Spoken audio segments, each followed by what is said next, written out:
K Ravi ವಿಧಿವಶರಾದಾಗ taluk ಕಚೇರಿಗೆ ಕಲ್ಲು ಹೊಡೆದವನು ನೀನು. ತಾಲೂಕು ಪಂಚಾಯಿತಿ ಚುನಾವಣೆ ವೇಳೆ ಟಿಕೆಟ್ ಸಿಗದಿದ್ದಕ್ಕೆ ಅವಾಚ್ಯ ಪದಗಳಿಂದ ನಿಂದಿಸಿದ್ದು ನೀನು.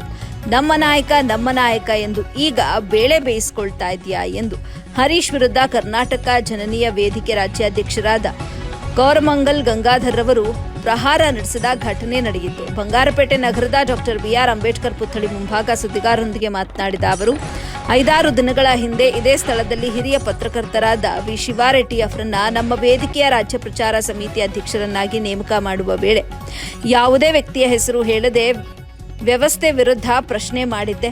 ಆ ನಾಯಕನಿಗೆ ನನಗೆ ವೈಯಕ್ತಿಕ ವಿಚಾರ. ದುಡಿದಿರೋನು ನಾನು, ದುಡಿಸಿಕೊಂಡಿರೋದು ಆ ನಾಯಕ. ಆದರೆ ಹರೀಶ್ ಎನ್ನುವ ಗಿರಾಕಿ ನನ್ನ ವಿರುದ್ಧ ಪತ್ರಿಕಾಗೋಷ್ಠಿಯನ್ನು ನಡೆಸಿ ನನ್ನ ವೈಯಕ್ತಿಕ ವಿಚಾರಗಳನ್ನು ಪ್ರಸ್ತಾಪ ಮಾಡಿರುವುದು ಸಮಂಜಸವಲ್ಲ ಅಂತ ವಾಗ್ದಾಳಿ ನಡೆಸಿದರು. ಪತ್ರಿಕಾಗೋಷ್ಠಿ ನಡೆಸುವ ಭರದಲ್ಲಿ ಸಾಮಾನ್ಯ ಪ್ರಜೆಯನ್ನ ಪಂಚಾಯಿತಿ ಅಧ್ಯಕ್ಷರು ಅಂತ ಹೇಳಿ ಜನತೆಗೆ ದಿಕ್ಕು ತಪ್ಪಿಸುವ ಹರೀಶ್ 15 ವರ್ಷಗಳಿಂದ ನಮ್ಮ ನಾಯಕರ ಬಳಿ ಕೆಲಸ ಮಾಡಿದ್ದಾರೆ ಎಂಬ ಸತ್ಯ ನುಡಿದಿದ್ದಾರೆ. ಹಾಗಾಗಿ ಹರೀಶ್ನನ್ನ ಸತ್ಯ ಹರಿಶ್ಚಂದ್ರ ಎಂದು ಕರೆಯಬಹುದು ಎಂದು ಲೇವಡಿ ಮಾಡಿದ್ರು. ವರದಿ ಇಲಿಯಾಸ್ ಪಾಷಾ, ಎಬಿ ನ್ಯೂಸ್ ಕನ್ನಡ, ಬಂಗಾರಪೇಟೆ. ಆಗಮಿಸಿರ್ತಕ್ಕಂತಹ ನನ್ನ ಪತ್ರಿಕಾ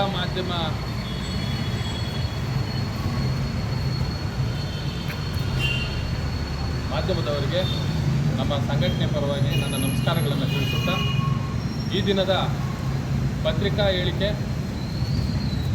ಕಳೆದ 5-6 ದಿನಗಳ ಹಿಂದೆ ಒಬ್ಬ ಹರೀಶ್ ಅಂತಕ್ಕಂಥ ಗಿರಾಕಿ ನನ್ನ ವೈಯಕ್ತಿಕ ವಿಚಾರವನ್ನು ಎತ್ತಿ ಮಾತಾಡಿರುವುದರ ಸಲುವಾಗಿ ಈ ದಿನ ನಮ್ಮ ಕರ್ನಾಟಕ ಜನನಿರ್ಣಯ ವೇದಿಕೆ ವತಿಯಿಂದ ನಾವು ನಮ್ಮ ಪದಾಧಿಕಾರಿಗಳು ಈ ದಿನ ಪತ್ರಿಕಾಗೋಷ್ಠಿಯನ್ನು ಕರೆದಿದ್ದೀವಿ. ಕರೆದಿರ್ತಕ್ಕಂಥ ವಿಚಾರ ಇಷ್ಟೇ, ಹರೀಶ್ ಅಂತಕ್ಕಂಥ ಒಬ್ಬ ಗಿರಾಕಿ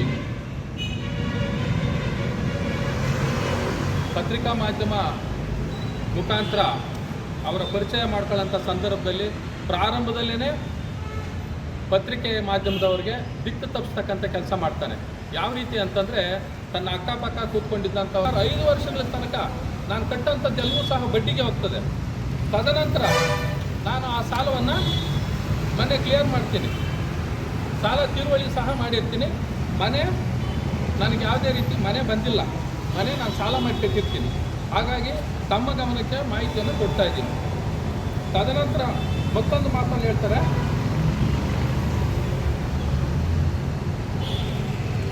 ಕಾರು ವಿಚಾರ ಹೇಳ್ತಾರೆ.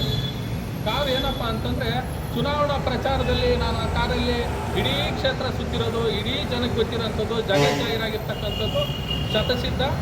ಹಾಗಾಗಿ ಆ ಕಾರನ್ನು ಅಲ್ಲೇ ಇರ್ತದೆ. ಆ ಥರ ಏನಾದರೂ ನನಗೆ ಯಾರಿಗಾದರೂ 29 ಫಾರಮಲ್ಲಿ ಸಿಗ್ನೇಚರ್ ಮಾಡಿ ನನಗೆ ಕೊಟ್ಟಿದ್ದರೆ ಅವ್ರ ದಾಖಲೆಯನ್ನು ಬಿಡುಗಡೆ ಮಾಡ್ಬೋದು ಅಂತ ಹೇಳಿಕ್ಕೆ ಬಯಸ್ತೀನಿ.